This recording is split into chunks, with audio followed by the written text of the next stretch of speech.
Israel's right to the land is not political, it's not because of international law, it's not because of American recognition. It is a spiritual and cosmic right to the land. Everything I'm discussing right now is extras. It's nice to know these things. It's good to be informed of the geopolitical situation. None of that matters. It's their land because God says it is. And so what we're talking about now is just for fun, for us to be interested. I'm fascinated by the history. Tyler made a mistake of letting me live out my dreams as a history professor that I gave up. So this will be fun and interesting for us, but this is not the important part of why they are in the land. That's just important for us to say. It's not political. It's not humanitarian. Global consensus doesn't matter. They're there because God said so. Because of that, I'm approaching this topic as a theological Zionist. That means that I support Israel's right to a literal land corresponding to the biblical boundaries supported by scriptural prophecy. I believe God is continuing to restore them to that land supernaturally as predicted in the Old and New Testaments, all of that we already have talked about. Now that means I'm also a political Zionist, which means I believe that Israel has an existence geopolitically and that has spiritual importance. Now, I'm not necessarily a political Zionist like some people in Israel might be a political Zionist. We might differ on those things because those are politics opinions. And I hold those my political Zionism, I hold much more lightly than my theological Zionism. Does that make sense? So, of course, I believe they have a right to exist. And trust me, you want to come ask me or you want to text in some questions? I've got opinions, but we'll save them for the Q&A. Okay, this is about what, we're going to do a historical flyby on what God has done. The biblical background for this, on your own time, read through Ezekiel 37. It talks about the prophecy of the dry bones. That is a prophetic pathway for Israel's physical and spiritual restoration to their land after generations of exile and diaspora. And there's a quote from Charles Spurgeon in 1884, and I believe that a man of God should be given his flowers if the Lord uses him prophetically. In 1884, before any of what we're about to talk about, Charles Spurgeon, teaching on that text, said, "The meaning of our text, as opened up by the context, is most evidently, if words mean anything, first, that there shall be a political restoration of the Jews to their own land and to their own nationality. And secondly, there is in the text and in the context a most plain declaration that there shall be a spiritual restoration, a conversion, in fact, of the tribes of Israel." The first one started happening pretty much right after he said that, and the second one has not completely happened yet to this day. So that's kind of where we are in this. If you see Israel and you get frustrated and say, that does not seem like what God wants, you're correct. The bones are dry. There is no life. There is no spiritual, for the vast majority of that land, they're not following the Lord. So when you see, if you see disappointing or confusing things in this story, as Pastor Chris already said, we should expect that. That's what God has said is going to happen. So moving forward with that, like I said, to understand the re-inhabiting of Israel's land, you must accept the idea that God can use world events to accomplish his ends, and that includes sinful or complicated decisions and behavior. God always has used those, right? We know that he does that. Well, it's going to be the same in this story. So let's get that first slide up here. We're going to start basically right as Charles Spurgeon is saying that in London. This is what Israel, what Jerusalem looks like in 1860. This is the beginning of the Civil War, essentially. This is a black and white picture from Mount Scopus. It's very difficult for you to see here, but in the background there is the Dome of the Rock about the top left. So you're looking at what's the old city right about the time of the Civil War. This is what Israel looked like. There was very few people. You can go to the next slide. This is a painting that maybe gives you a little bit more detail. Pretty much the same vision. If you were to look at this picture today, everything that you see from that tiny little slice of town down is blanketed with stuff. Jerusalem is huge. It's a metropolis. There's just this sprawl that keeps going out. It was not like that all the way up to the early 1900s. Essentially, you had some tribal Arabs that lived there. It was not a very populated Arab area. It was not very good land, so not a lot of people wanted to live there. But in the late 1800s, you started to see a beginning of an understanding of early Zionism from the Jews. So this was primarily, you have to understand, Zionism for Jewish people was primarily an Enlightenment force, meaning it was not religious at the beginning. It was secular. It was Jews in Europe saying, hey, everybody else is thinking about getting a nation. We want a nation. And we're tired of waiting for the Messiah to do it. That was the Jewish, kind of Zionist movement. A lot of them were actually socialist or communist early on. And you think of Theodor Herzl and some other names that you may have heard. These are European Jews who are working to create a national identity, and they're arguing, we're tired of getting persecuted in Europe. Let's go back to where we should be. So they're trying to figure out how are we going to do that? What's going to be the plan for that? You start to see waves of immigrants going to what was then called Palestine. And they, especially early on, this is Palestine is kind of overseen at this point by the Ottoman Empire, which is falling apart in the early 1900s. And so they start buying land. They're buying land from Arab noble landlords who are typically don't live there. They're rich Arabs that live somewhere else in Jordan or these other areas. And the Jews start to buy land off of them and settle with the idea that we want to have a place of our own to live in. Now, by 1914, there were approximately 85,000 Jews now living in Palestine, of whom about 35,000 had arrived in recent decades. So that's a quotation I had from a source. That would have put the Jews at about 10% of the population at the time-ish. There would have been another 10% Arab Christians at the time. And then the other 75% in the land, approximately, would be Arab Muslims. Depending on who's counting, those numbers are going to move around a little bit, but that's about correct. So this is in 1914, right at the beginning of World War I. You've got a tiny backwater. Some Jews, a minority of Jews on the planet, are thinking, hey, maybe we should be over here. Most Jews are saying, no, we'll figure it, we'll go somewhere else. Have you been to America? It's way better. like there's nothing there. And God is starting to stir things and put things into place. The story we're about to tell is Palestine going from a mostly forgotten backwater to a hotly contested prize. Very quickly. Everybody noticing and saying, wait a second, we want this. We want a piece of this. And the chaos that ensues is going to shake up many different peoples and nations, not least the Jews. So this next slide is Jerusalem. This picture gives me chills. I know it might be difficult for you guys to see, so I hope you can see it without my head. So this is, again, Jerusalem from Mount Scopus. This is right at about 1900. This is a colorized photograph. And what you can see is that's what we call today the Old City. Again, nothing going on. You can see the Dome of the Rock. If you look right here, that little dome is the mosque that was built, I think, in the 700s. And so this is, as the Ottoman Empire is falling apart, as people are deciding, hey, maybe we want to do something with this, and hey, there's a lot of land there that nobody's doing anything with, this is what Jerusalem looks like. Again, not very many people here at this time. So this is the beginning of what's called the British Mandate, beginning in 1914 and goes all the way to 1948. I told you we were going to go quick. So the First World War, 14 to 18, 1914, 1918, is the most transformative event in the history of the modern Middle East. That's a quote from one of my sources. Basically what happens is the British start fighting, well, everybody starts fighting everybody, that's why they call it a world war, and that also included Palestine. That also included the land of Israel. So I actually did a senior thesis on a battle that happened in Beersheba, which is down kind of in the south of Israel. It's one of the last cavalry charges in modern military history. We're always behind a little bit in the Middle East. And so the British are fighting the Ottomans, and the Ottomans are getting supported by the Germans, right? Because everybody's kind of taking sides over, well, we're fighting everybody everywhere. We're going to go fight them over there.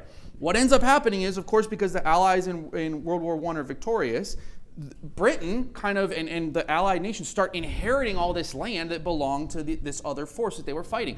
That included the Ottoman Empire, which starts to fall apart. So Britain essentially starts to decide, well, we're going to do something with this.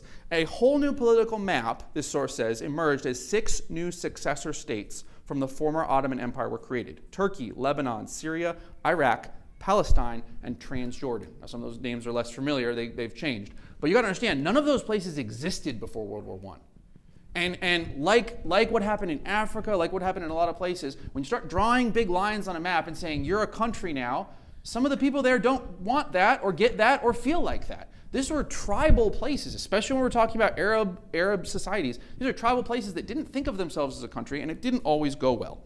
So it's important to note when people talk about, because people are going to ask you, well, what about the Arabs? Why did they lose a bunch of land?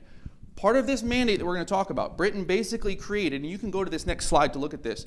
Britain carves out what's called a British Mandate. That whole big orange, shaded area is called Mandate Palestine. And this is not even the funniest map. I saw a map where you can literally tell that some British diplomat is drawing with a ballpoint pen big lines across what ends up becoming 5 different countries and saying, that looks good, let's go to lunch, right? This is literally what they're doing. They're saying, well, we got to figure something out. So they make this big mandate and they say, we've got to take care of the people here. We've got to give them some kind of self-determination. So we'll do it like this. Originally, out of 80% of that original Palestine mandate, they create what's called Transjordan, which becomes the country of Jordan now. That was supposed to be the home for the Arabs who lived in the mandate. Out of the remaining 20%, they were going to figure out a home for the Jews because they said, we need to do something about that as well. So you got to understand, from day one, there was a plan to have a place for everybody to be. but people didn't really want to go along with that plan. So the British decide what they're going to do with these massive tracts of land. They start writing checks without the land to actually cash them. If you've ever overdrawn your bank account, this is exactly what the British do. They make diplomatic promises that they cannot keep. One of those checks is the Balfour Declaration. If you've ever heard of the Balfour Declaration, this is essentially a little memo that a British Lord Balfour writes, and he writes it to Lord Rothschild, a British Zionist who is also Jewish. And he says, look, David Lloyd George, who's the prime minister, and he was a Zionist. David Lloyd George was a believer, and he believed that Israel should have a land because the Bible said so. So this is basically a memo, and I'm literally going to read you the whole thing, and maybe you can see why this might cause some problems. The memo says, His Majesty's government view with favor the establishment in Palestine of a national home for the Jewish people. That's great. And will use their best endeavors to facilitate the achievement of this object. It being clearly understood that nothing shall be done which may prejudice the civil and religious rights of existing non-Jewish communities in Palestine or the rights and political status enjoyed by Jews in any other country. Now that's a little vague towards the end. Here's a memo saying, hey, we're going to give the Jews a national home in Palestine, but we're not going to make the Arabs upset. That's going to be complicated. And everything you see with the British from here on out in the Middle East is them making a bunch of promises to a bunch of people, and then everybody shows up, like that one scene in It's a Wonderful Life. Everybody shows up trying to cash those checks, and people start to get really upset because there is not enough land to cash all the checks that they write. They give this vague thing. Immediately in response to the Balfour Declaration, Arab leaders in Palestine are surprised and angry, because they were being told by other British diplomats, we love you guys, you're our allies, we're going to give you these huge tracts of land in these states that we're going to set up for you. And they didn't expect that the Jews were going to factor into that. After all, they would look at Palestine and say, but there's no Jews here, why should they get a state from their perspective? So the response to them was upset, and they immediately stopped cooperating with the British in many different ways. The British try and set up a joint legislature where, what if the Jews and the Arabs can cooperate together? The Arabs say, we absolutely will not cooperate with them in any way. This is going to be a theme, and it is going to cause problems for everyone. There has always been, from the beginning of this, an attempt to make this work, and it very quickly did not work. So there's fighting immediately starts. There's violence that starts going on. Remember, Britain is basically ruling this with a military government, and at various times, both the Jews and the Arabs are shooting at the British, because Britain is trying to sort this out, and there's anger coming up at a popular level against what they're doing. So Britain starts sending these commissions, again, very British, let's go send some guys and they'll write a paper about it. There's several different commissions that happen where they go to Palestine and try and figure out, why is everyone so angry? We're just trying to give everybody a piece of the pie. They issue these policy papers, and we're not going to have time to go into it. The recommendations from these papers are kind of hilarious, because every new paper will come out and somebody will go, that's right, that's what we want. And the other side will go, why would you do that? You were our friend. They would keep switching and vacillating really wildly, and it made everybody, again, angry. Here's a pattern, and this is a pattern you're going to see in all of the history we're going to talk about. Some external force is going to come into Israel and say, we're going to figure this out. You guys have been fighting, but it's really simple, really. Here's a deal that we can negotiate. Just figure it out. Everybody get along. But that deal is going to require compromises, because from day one, you guys can see, everybody wants kind of the same thing. So in order to give anybody anything, someone else is going to have to give somebody something up. There's going to have to be a compromise. The Israeli side, and I'm going to be very vague and general here. You will be able to find someone who will say, well, but in this case, that didn't happen. Correct. I'm trying to be as general as possible. I'm trying to say things that are true. They might not be as complicated as they need to be, but they're at least true. The Israeli side will attempt some sort of calculated and shrewd bargaining to establish a livable situation for themselves. Hey, we can live with this. We can work with this. We'll get something more later, but this will work. The Arab side typically will reject out of hand anything less than total capitulation. We want everything or nothing is, unfortunately for the Arab people, the pattern that they have set for themselves. Then the negotiation breaks down. There is typically popular front violence, usually started by Arab, typically religious Arabs, Muslims, who will start some sort of violent uprising. And then there will be a brutal response to that. And there will be then a tense stalemate with both sides maneuvering to try and alter the situation on the ground so that the next negotiation starts and they're in a better position. This happens over and over again. One of these papers, the Peel paper, they suggest a partition plan that would have given the Arabs 80% of Palestine. Remember, they've already gotten Transjordan. That's all going to be an Arab state. They said, okay, we'll give you guys 80% of what's left, and we'll move 200,000 Arabs out of the areas that we're going to give to the Jews. So there won't be this awkward dynamic where you guys live in a Jewish area. That would be bad. So we're going to set this up for you, 80%. So the Zionist leadership say, that doesn't feel fair to us. We want more than 20% of the land that was supposed to be for us. But look, we'll just accept it and we'll move from there. We'll be pragmatic. Let's take it and see what else we can get later. That's the Jewish response. The Arab response to the Peel partition proposals, I'm quoting here, was marked by the eruption of one of the most significant anti-colonial revolts ever confronted by the British Empire. The Arabs flipped the table and said, absolutely not. You don't give them anything. This is going to cause problems. This next picture is the Peel partition. So if you can see, one more. That was kind of the original idea. This is the Peel partition. The tiny orange area is what they're going to give to the Jews, and the big green area is going to be what they're going to give to the Arabs. And this is the partition plan that the Arabs revolt and freak out over. In fact, that violence got so bad that it essentially made the British completely frustrated. They're like, we're trying to help you guys, and you won't relax.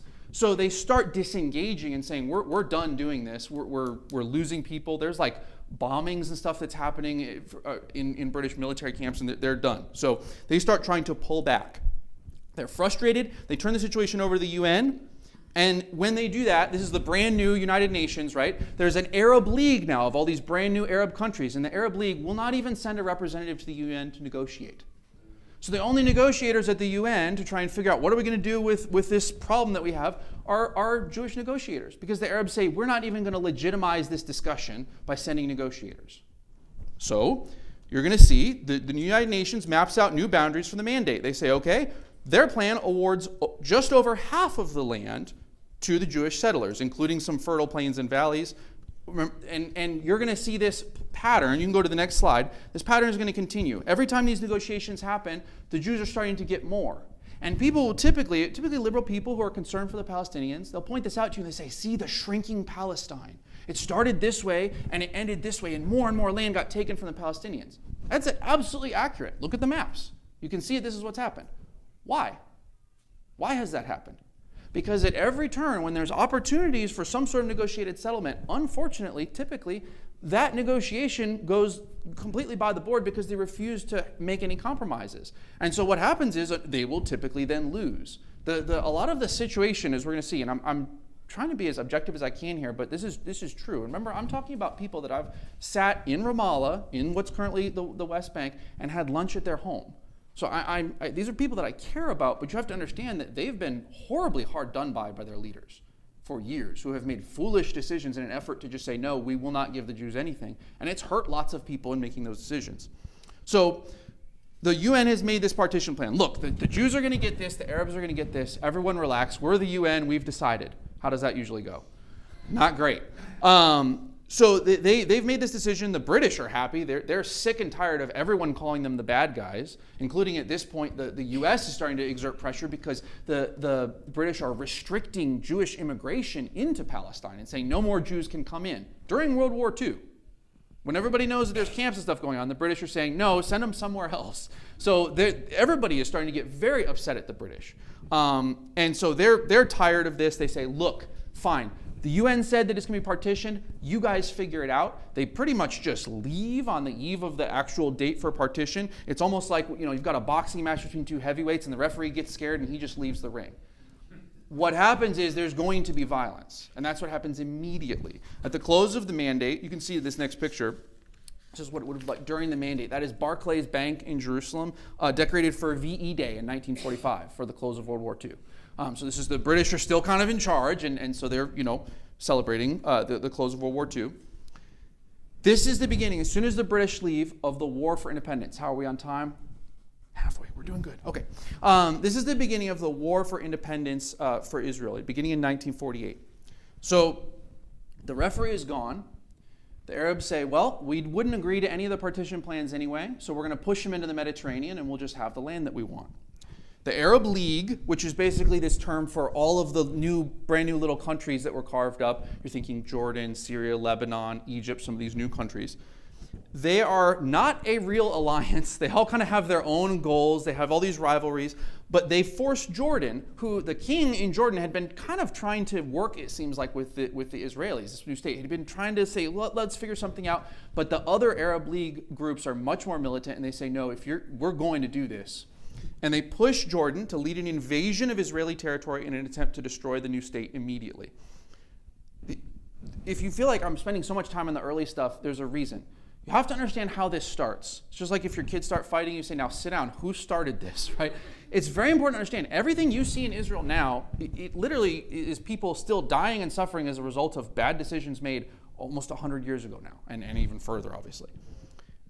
Speaking purely politically, modern Israel began as a state through a UN declaration with strong U.S. support. The U.S. basically shoved that through the UN by saying, no, we're all voting, and you're voting this way, and was instantly resisted by combined Arab forces that refused to acknowledge Israel's right to exist. Every land exchange, war, treaty, and grievance builds off this reality. So what you see now is because of this initial start. Okay, the international community has decided, and I say the international community, God decided. I mean, we could go on, we'll go on and ask me some questions about what I think about World War II and how the Lord used World War II. But God says, this is what I'm doing. He moves on the heart of all these people, and the complete refusal by multiple different nations to go along with that is continued to cause suffering.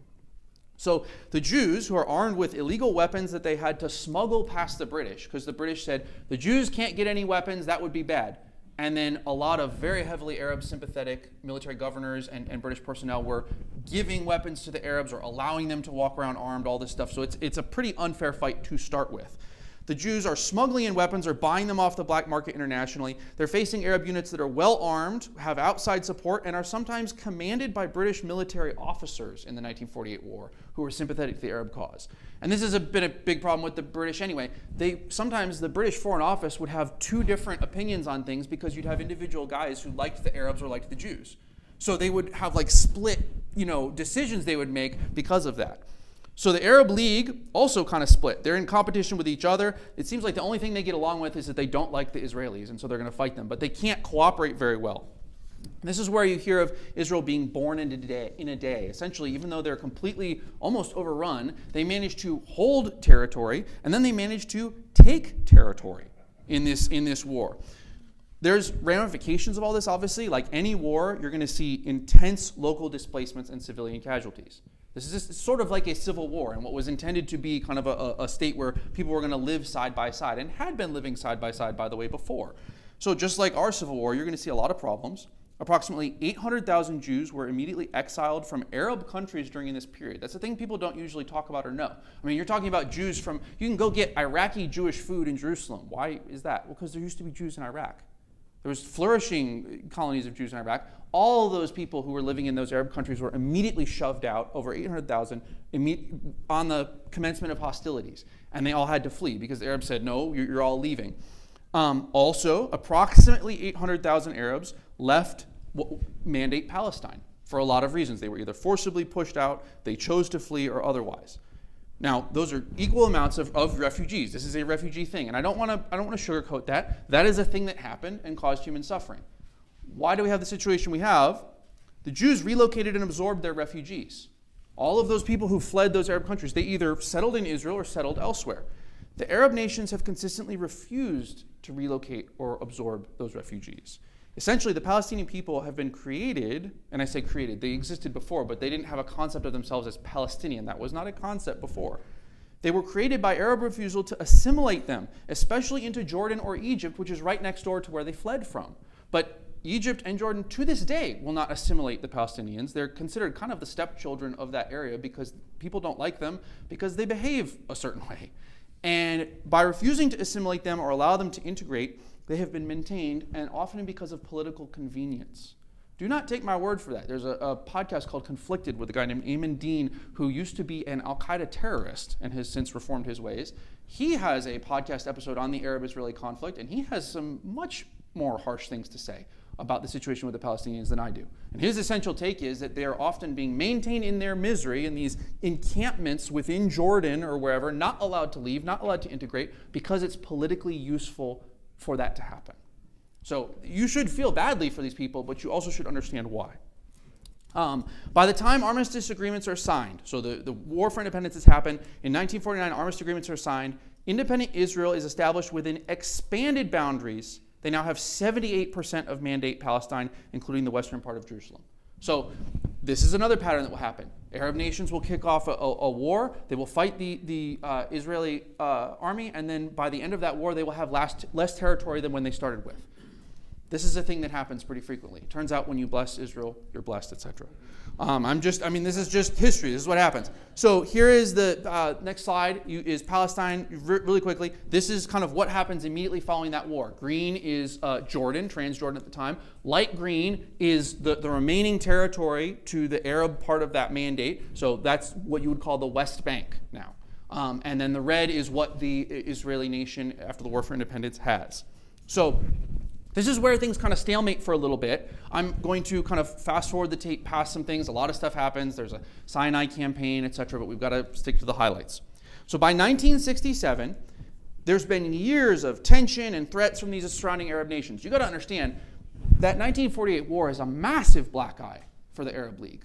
They should have been able to defeat Israel, and they said they were going to, and they threw their whole weight behind it, and Israel pretty much smashed multiple armies. Now, it wasn't, I'm not going to say it's one-sided. I mean, there was losses. I read some people said that if you kind of try and figure out per capita, Israeli losses in the 48 war were like our losses in Vietnam. That was how heavy it was, because it's, you're fighting a multiple front war.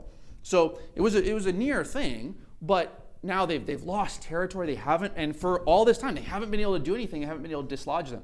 They're refusing to recognize them for years and years. They won't even acknowledge that they exist or have a right to exist.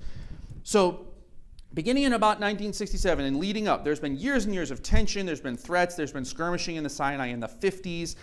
And now there's a clear impending invasion from Egypt and their allies. Egypt used to be a pretty bitter enemy of Israel. That's different now, but it used to be a really serious thing. So Israel is seeing that they've got this ring of enemies that's kind of encircling them, and it's very clear there's a troop buildup, there's going to be an issue. So Israel chooses to strike first. They send out air sorties. They completely destroy Egypt's air force on the ground overnight. And that's what kicks off the hostilities of what's called the 1967 Six-Day War. So there's a quote that says, by nightfall on the second day of the war, 416 Arab aircraft had been destroyed, 393 of which were destroyed on the ground. 26 Israeli aircraft have been lost in action. In this war, and so that kicks off hostilities, and the whole Arab, alliance pushes in and tries to say, okay, fine, like we can still take this, we can still do this. Israel gains ground on all three fronts again, taking territory in the Golan Heights, which is up to the north towards Lebanon. They take the West Bank. They basically grab the entire West Bank and hold it, and they take huge section of territory in the Sinai Peninsula down towards Egypt, and they take Gaza, which is again down in the south. Now what happens is, again, and this is typical, so they take all this land. They don't want to administer this land. They're a tiny little place. Israel's the size of New Jersey. So we're talking about a very small place. They don't want to hold this land, so immediately Israel offers all these territories back up to the corresponding Arab countries. Here, Egypt, take the Sinai. We don't want it. Take Gaza. Lebanon, take the Golan. Let's give the West Bank to Jordan and let Jordan handle it. They're a big country. They can handle the West Bank. We just want you to sign peace treaties and demilitarize against us. The Soviets intervene. Remember, this is the 60s, so the world's a little different back then. The Soviets intervene. The Soviets very typically would prop up these Arab states because the U.S. was propping up Israel. And we heard about that with Nixon and everything. So the U.S. has always been a strong supporter of Israel. So the Soviets said, well, if you like Israel, we like the other guy. So they were propping up the Arabs and told the Arabs, don't make any deal, we'll rebuild your army. So the Arabs refuse, this is important, refuse these territorial concessions so that they don't make peace so that they can continue doing what they want to do. So at this point, Israel's holding way more land than they even intended to have. And this goes on for a while because the Soviets are preventing the Arabs from entering negotiations. And the Arabs weren't really interested anyway. Immediately after this in 1967, the Arab has a summit conference, the Arab League, and they pass what's called the famous 3 no's. No negotiations with Israel, no recognition of Israel, no peace with Israel. Immediately after the 1967 war. You've got to understand, this is, again, massive black eye on their honor. We've done everything that we can do to extinguish them, and we haven't been able to. So this fight, it's almost like World War I, where you lose and you immediately are going to come back for a second round because you kind of have to prove that you can. So it doesn't really solve a lot. In 1973, we have what's called the Yom Kippur War. This is a surprise. This is the one that we were talking about with Nixon, where Nixon supported Israel. This is this one kicked off by the Arabs. They plan this whole thing. They initiate hostilities on Yom Kippur, which is a high holy day. The Israelis were not expecting this. An Arab coalition launches a surprise attack.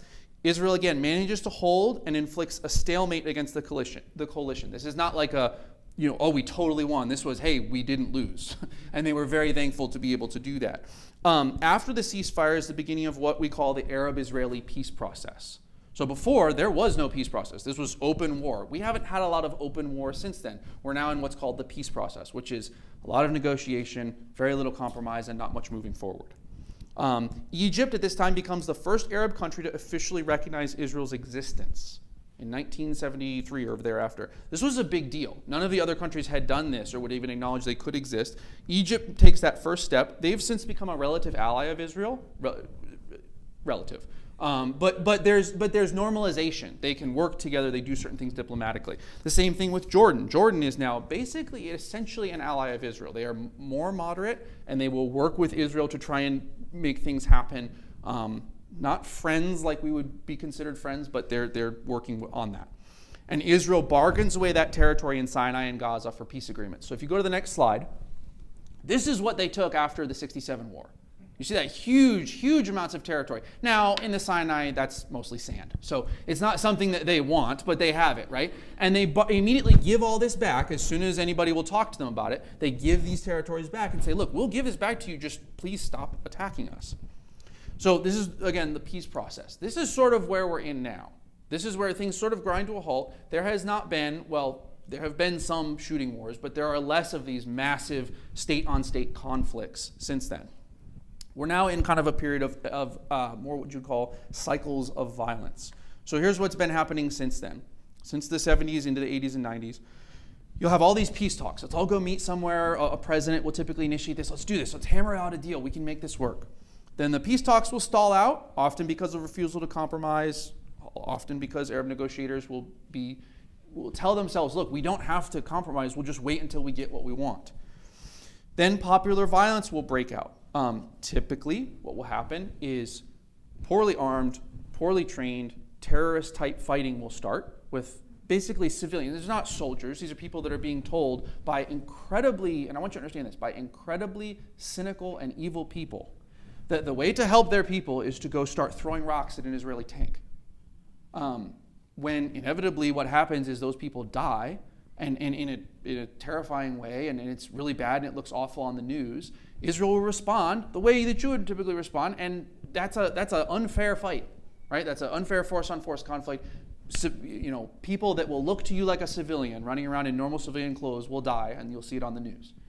Now, that won't be reported always that way, but that's what will happen. Therefore, there will be this huge, pushback. The response from Israel will be decisive, but the irregular nature of that conflict will result in lopsided casualties. And again, this will be trotted out. Well, don't you see? The Israelis only lost this many people, and these many Palestinians lost. That is what happens when you send irregular fighters against a trained army. That's what happens throughout history. Go look up all of your other irregular conflicts. It's not nice, and it's not good, and it should stop happening, but that's what's going to happen. You can expect it to happen. So then the optics from that, right, you'll see all this stuff playing on the news, will force Israel into some sort of ceasefire. Hey, typically the U.S. will say, you guys got to stop. And Israel will be forced into a ceasefire. And then we'll start the whole cycle again. Okay, we're not going to shoot at each other. What are we going to do? Well, let's have a conference and let's figure out how we can work together. And this will happen over and over. When people complain about the security fence that currently surrounds the West Bank, because there is a wall currently walling the West Bank in, that happened after one of these massive uprisings where suicide bombing started to happen. So they put a security fence around that West Bank. You see that pink area that's kind of stuck in the middle of Israel. They put a security fence around there, and suicide bombing stopped happening. So that's why that wall exists. Is the wall a nice thing? Would you like to live behind that wall? No, I've been behind the wall into Ramallah and all these different Palestinian governed areas. They're not nice places. But this is, given the situation that's on the ground, this is the best anybody can figure out what to do. This is why it's happening. Is it a good thing, or is it what you would want to happen? That's a different discussion, but you have to understand why, right? So and you also have to understand in what sequence. Many innocent people in the Middle East are harmed by the refusal of radicalized Muslims to accept the reality of the situation. by refusing to say, this is what's happening, we've got to figure something out for our people, and saying, no, this is what we want to happen, so we're going to push towards that at any cost, including of their own people. That is continuing to perpetuate real awful things. Some of these names that you might recognize that have been playing in kind of from the 70s and 80s onward up to today. Hamas is a name that you'll recognize. Hamas is a democratically elected terror organization that rules the Gaza Strip. The Gaza Strip is the tiny little piece. You might not go forward a little bit for me so we can see one of these maps that's a little bit. Yeah. So this tiny green section, this is what the Palestinian Authority claims today. So the big green section is the West Bank. The tiny green section is Gaza. The Palestinian Authority is overseeing the big green section, but it's also kind of a military governorship from Israel. They're trying to figure out together, how do we do this? Gaza is 100% ruled by Hamas, which is a terrorist organization. They are, because the situation is weird, they are a rival of the people that are governing the West Bank, and they don't like each other. They have shot at each other and had shooting wars before. Hamas is much more intensely Muslim and less kind of politically savvy. They were elected by the people that live in the Gaza Strip, and they routinely use their own people as human shields and cynically exploit them against the Israelis. They're kind of radical ideologues and demand the total obliteration of Israel. Now, the PLO, or the Palestinian Liberation Organization, the Palestinian Authority, you'll hear different names, they're governing the West Bank. They're not nice, but they have been more willing to at least try and figure out some sort of situation with Israel. In the past, they have been involved in shooting wars with Hamas. They also pushed what's called the Intifada in the 90s and stuff. The Intifada means uprising or shaking off. That's when there'd be this huge, basically organized rioting that would happen where people would die and stuff in waves. That was from the West Bank, typically. Again, they're slightly more moderate, but they've been part of huge uprisings in the past. So this is what here is what the Palestinian Authority, or what currently the Palestinians claim should be theirs. It's this huge area in the West Bank and Gaza. If you go to the next one, this is what Benjamin Netanyahu, after the 2023 Hamas attack, which we'll talk about in a minute, this is what he is saying he wants to happen. He wants the Gaza Strip to be under indefinite Israeli military control, and he wants the West Bank to be under indefinite Israeli military control, and then he's going to re-annex the Golan Heights, because if you have, and you do, Lebanese and Syrian armies that do not like you, having a buffer area in the Golan Heights where you've had to fight before seems like a good idea. The real contested issue is that, if I don't know if you notice, but two different people are claiming that they want to administer the same territory. And there is not a way to resolve that without the Lord, let's put it that way. Oh, last slide. That's what Hamas wants. That's Hamas's demands, is we will have all of that. We'll take the whole table. When you hear people say things after October 7th, 2023, like, from the river to the sea, Palestine shall be free, that's what they mean. That's a genocidal slogan. So they intend that all of that, including 8 million Israelis or more, is theirs. And you can imagine what it would take to make that happen. So that brings us up to today. October 7th is a pretty typical example of the kind of violence that we've been having. There was a massive invasion in the south by Gazan terrorist groups into Israel, into these southern communities. At least 1,300 Israelis were killed, and not killed nicely. Like, not the way you die in battle. Awful, awful, unspeakable atrocities. And 236 hostages were taken. Again, at least how are you supposed to be able to tally all this up? Chris mentioned some of those hostages are still held in Gaza, and we can't really know how many of them are alive or not. Israel responded to this with total war on Gaza, where they moved into Gaza's an incredibly dense area. They think about 2 million people live in that tiny strip of land. Israel moves in with an army and begins to try and root out Hamas leaders. What Hamas will typically do is they'll hide all their fighters underneath hospitals and schools and things like that. These are well-known, internationally corroborated things that they'll do. They've got a massive tunnel system where their fighters will live. While Israel tries to bomb them out and civilians die, these guys will bravely stay underground and typically continue to exploit all that violence to say, look at what the terrible Israelis are doing. I'm not saying that any of that is unreal and that there are not people. There are people that I know that live in the West Bank that have relatives that live in Gaza, and they think about them every time they see sorties go from right next to them over to Gaza. So there's real people involved here, but you have to understand, again, why this is happening and what it would take to stop it. Estimated deaths, if you see a tally thrown around of about 50,000 Gazans, that is a tally that number one, we're not sure how to tally that. Number two, that includes both civilians and people that were actively shooting at Israelis at the time. So that's just is what it is. It's a very complicated and complex situation. The latest ceasefire demand, this is an active conflict going on. The latest ceasefire demand from Hamas asked Israel to cease all aid they're currently transporting into the area. So let me repeat that. Hamas, in order to have a ceasefire, said, that's fine. Stop bringing us all the food and water you're bringing us. Why? Because Hamas said, we have to hand everything over. You can't. It's not going to go through you. We have to be the ones who control it. It's internationally known that they'll skim all of that aid, and most of it won't get to their people.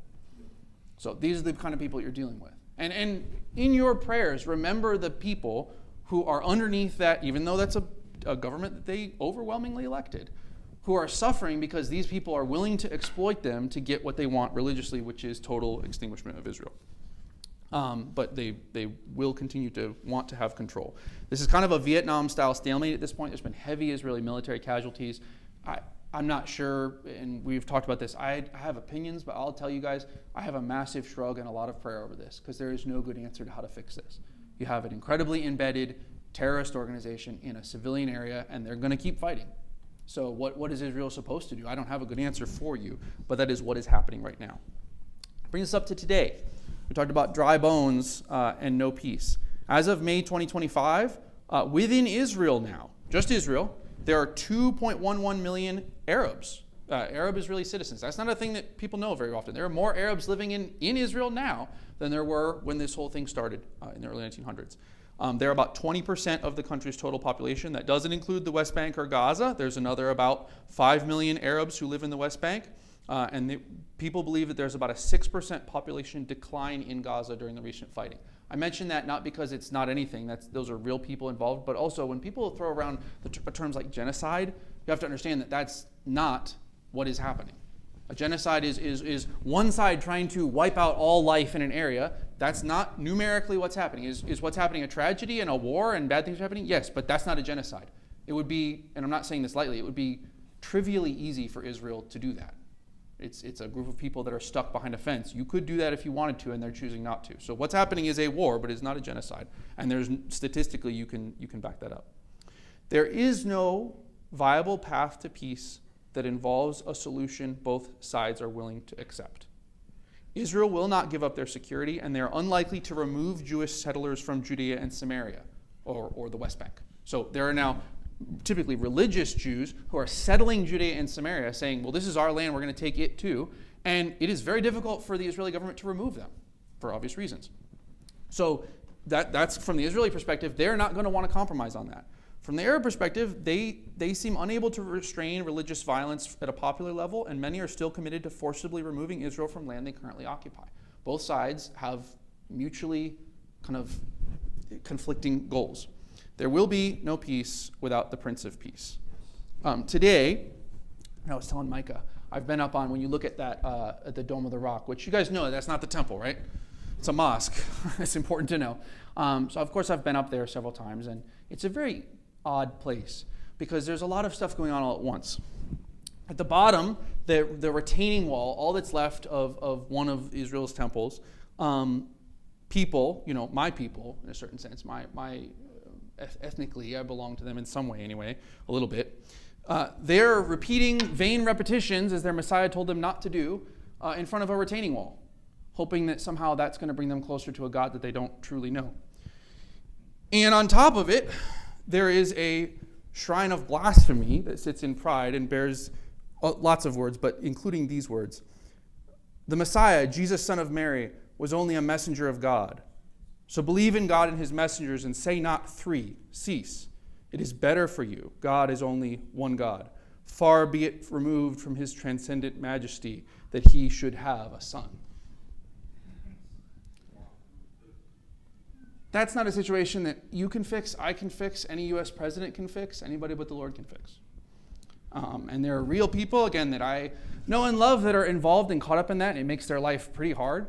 But the thing that we can do is to pray for the return of the Son of God, who will sit on an iron throne in Jerusalem and bring final peace to those nations. Right now you've got, tragically, you have Abraham's sons spilling each other's blood. Isaac and Ishmael, both neither of them reconciled to Abraham's God. But the Lord is going to fix that. Amen?